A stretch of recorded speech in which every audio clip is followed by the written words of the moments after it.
Hello everyone! Welcome sa isa na namang episode dito sa aking channel, ang Neon Shape Effects. Gusto mo malaman kung paano mag-edit ng video gamit ang Sparta Pitch?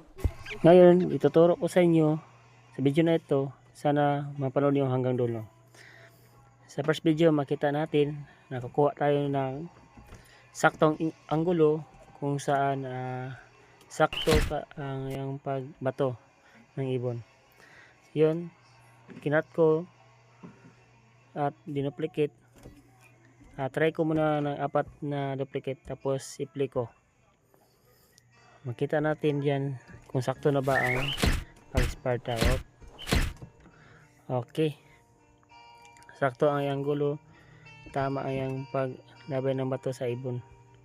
Kaya duplicate tayo ng 3. Pagkatapos sa mixer, sa +1 pitch, ganun pa din sa pang-4 at sa pang-5. Sa sunod na video, -2, tapos next video +1, tapos next video +1 para mas maganda tignan. Tapos mirroring natin para maganda tignan. Try natin play kung tama na ba ang ating edit.